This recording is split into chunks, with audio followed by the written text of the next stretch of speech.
Hello guys, welcome back! Today I'm making a homemade pizza, and the dough is completely from scratch. It turns out soft, cheesy, and so delicious you won't believe you made it yourself. The crust gets perfectly golden, the cheese melts beautifully, and honestly, it tastes better than anything you'd buy. So come on, let's make it together. In a bowl, I'm adding 2 cups of warm water, 1 teaspoon of sugar, and 2 teaspoons of quick rise yeast. Mix it nicely and keep it aside for about 10 minutes so the yeast can rise. You'll see it become bubbly and active. That's when you know it's ready. Now in another bowl, I'm adding 4 cups of flour. Into the flour, I'm adding 1 teaspoon of salt and 2 tablespoons of oil. Mix it well so the salt and oil blend completely into the flour. Today I'm making 2 large pizzas, so I'm using measurements according to that quantity. Make sure you adjust your measurements based on how many pizzas you want to make, because the right measurements always matter. Otherwise, your dough can turn out too hard or too soft. Once the flour mixture is ready, I'm adding the yeast mixture we made earlier. You can see how beautifully the yeast has risen. It's bubbly and perfect. Add it into the flour and start mixing everything together with your hands. Now start adding water slowly. Always add a little water at a time, mix, and then add more only if needed. This helps you control the texture and make a nice, soft dough. Take your time with this step.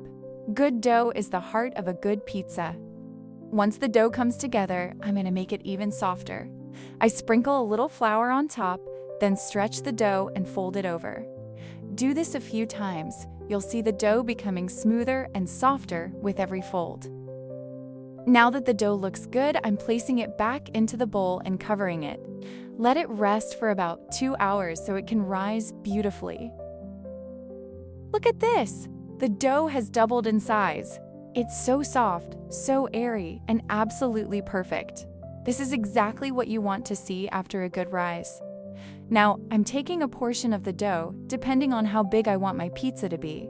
Just pull out a piece, shape it gently, and roll it into a smooth ball. Place that dough ball on a plate or in any dish and cover it again. Let it rest for about 30 minutes. The second rise is what gives you that perfect, fluffy, restaurant-style pizza base. So it's been 30 minutes, and look at this dough.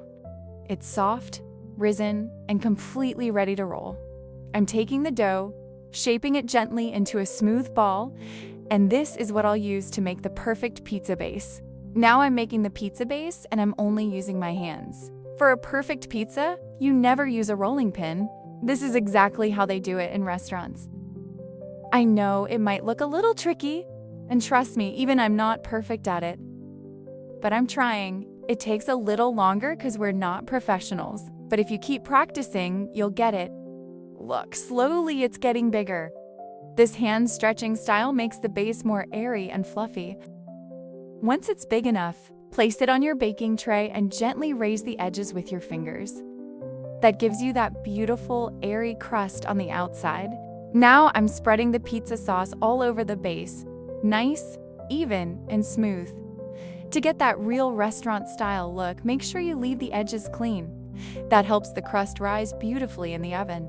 After the sauce, I'm adding a generous layer of grated pizza cheese. Because honestly, cheese is the best part of any pizza. For toppings, I'm using green peppers and mushrooms, my absolute favorite combination. But you can add whatever you love. Once the toppings are on, I'm sprinkling oregano and chili flakes for that perfect aroma and flavor. If you like extra heat, you can always add chili pepper after the pizza is cooked. And that's it. Our pizza is ready to bake. And here you go, our super delicious homemade pizza is ready to eat. Just look at it. The crust is golden, the cheese is melted perfectly, and it smells absolutely amazing.